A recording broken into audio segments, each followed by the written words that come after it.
एक बार एक शिष्य ने विनम्रता पूर्वक अपने गुरुजी से पूछा, गुरुजी, कुछ लोग कहते हैं कि जीवन एक संघर्ष है, कुछ अन्य कहते हैं कि जीवन एक खेल है और कुछ जीवन को एक उत्सव की संज्ञा देते हैं। इनमें कौन सही है? गुरुजी ने तत्काल बड़े ही धैर्यपूर्वक उत्तर दिया, पुत्र, जिन्हें गुरु नहीं मिला उनके लिए जीवन एक संघर्ष है, जिन्हें गुरु मिल गया उनका जीवन एक खेल है, और जो लोग गुरु द्वारा बताए गए मार्ग पर चलने लगते हैं, मात्र वे ही जीवन को एक उत्सव का नाम देने का साहस जुटा पाते हैं। यह उत्तर सुनने के बाद भी शिष्य पूरी तरह से संतुष्ट न था। गुरुजी को इसका आभास हो गया। वे कहने लगे, लो, तुम्हें इसी संदर्भ में एक कहानी सुनाता हूं। ध्यान से सुनोगे तो स्वयं ही अपने प्रश्न का उत्तर पा सकोगे। उन्होंने जो कहानी सुनाई वह इस प्रकार थी। एक बार की बात है कि किसी गुरुकुल में 3 शिष्यों ने अपना अध्ययन संपूर्ण करने पर अपने गुरुजी से यह बताने के लिए विनती की कि उन्हें गुरु दक्षिणा में उनसे क्या चाहिए। गुरुजी पहले तो मंद मंद मुस्कुराए और फिर बड़े स्नेहपूर्वक कहने लगे, मुझे तुमसे गुरु दक्षिणा में एक थैला भर के सूखी पत्तियां चाहिए, ला सकोगे? वे तीनों मन ही मन बहुत प्रसन्न हुए, क्योंकि उन्हें लगा कि वे बड़ी आसानी से अपने गुरुजी की इच्छा पूरी कर सकेंगे। सूखी पत्तियां तो जंगल में सर्वत्र बिखरी ही रहती हैं। वे उत्साहपूर्वक एक ही स्वर में बोले, जी गुरुजी, जैसी आपकी आज्ञा। अब वे तीनों शिष्य चलते चलते एक समीपस्थ जंगल में पहुंच चुके थे, लेकिन यह देखकर कि वहां पर तो सूखी पत्तियां केवल एक मुट्ठी भर ही थीं, उनके आश्चर्य का ठिकाना न रहा। वे सोच में पड़ गए कि आखिर जंगल से कौन सूखी पत्तियां उठाकर ले गया होगा।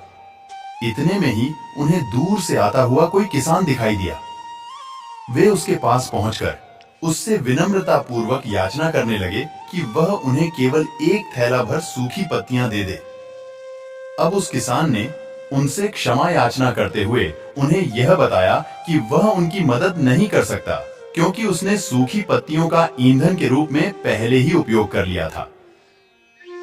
अब वे तीनों पास में ही बसे एक गांव की ओर इस आशा से बढ़ने प्लस लगे थे कि हो सकता है वहां उस गांव में उनकी कोई सहायता कर सके। वहां पहुंचकर उन्होंने जब एक व्यापारी को देखा तो बड़ी उम्मीद से उससे एक थैला भर सूखी पत्तियां देने के लिए प्रार्थना करने लगे, लेकिन उन्हें फिर से एक बार निराशा ही हाथ आई, क्योंकि उस व्यापारी ने तो पहले ही कुछ पैसे कमाने के लिए सूखी पत्तियों के दोने बनाकर बेच दिए थे। लेकिन उस व्यापारी ने उदारता दिखाते हुए उन्हें एक बूढ़ी मां का पता बताया जो सूखी पत्तियां एकत्रित किया करती थी। पर भाग्य ने यहां पर भी उनका साथ नहीं दिया, क्योंकि वह बूढ़ी मां तो उन पत्तियों को अलग अलग करके कई प्रकार की औषधियां बनाया करती थी। अब निराश होकर वे तीनों खाली हाथी गुरुकुल लौट गए। गुरुजी ने उन्हें देखते ही स्नेहपूर्वक पूछा, पुत्रों, ले आए गुरु दक्षिणा? तीनों ने सर झुका लिया। गुरुजी द्वारा दोबारा पूछे जाने पर उनमें से एक शिष्य कहने लगा, गुरुदेव, हम आपकी इच्छा पूरी नहीं कर पाए।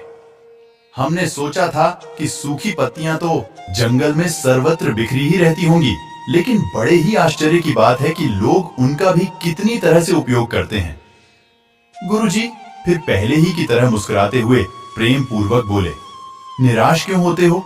प्रसन्न हो जाओ, और यही ज्ञान कि सूखी पत्तियां भी व्यर्थ नहीं हुआ करती, बल्कि उनके भी अनेक उपयोग हुआ करते हैं, मुझे गुरु दक्षिणा के रूप में दे दो। तीनों शिष्य गुरुजी को प्रणाम करके खुशी खुशी अपने अपने घर की ओर चले गए।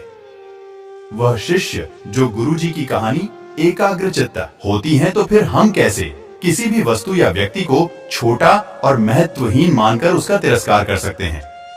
चींटी से लेकर हाथी तक और सुई से लेकर तलवार तक सभी का अपना अपना महत्व होता है। गुरुजी भी तुरंत ही बोले, हाँ पुत्र, मेरे कहने का भी यही तात्पर्य है कि हम जब भी किसी से मिलें तो उसे यथा योग्य मान देने का भरसक प्रयास करें, ताकि आपस में स्नेह, सद्भावना, सहानुभूति एवं सहिष्णुता का विस्तार होता रहे और हमारा जीवन संघर्ष के बजाय उत्सव बन सके। दूसरे, यदि जीवन को एक खेल ही माना जाए तो बेहतर यही होगा कि हम निर्विक्षेप, स्वस्थ एवं शांत प्रतियोगिता में ही भाग लें और अपने निष्पादन तथा निर्माण को ऊंचाई के शिखर पर ले जाने का अथक प्रयास करें। अब शिष्य पूरी तरह से संतुष्ट था। अंततः मैं यही कहना चाहती हूं कि यदि हम मन, वचन और कर्म, इन तीनों ही स्तरों पर इस कहानी का मूल्यांकन करें तो भी यह कहानी खरी ही उतरेगी। सबके प्रति पूर्वाग्रह से मुक्त मन वाला व्यक्ति अपने वचनों से कभी भी किसी को आहत करने का दुस्साहस नहीं करता और उसकी यही ऊर्जा उसके पुरुषार्थ के मार्ग की समस्त बाधाओं को हर लेती है। वस्तुतः हमारे जीवन का सबसे बड़ा उत्सव पुरुषार्थ ही होता है, ऐसा विद्वानों का मत है।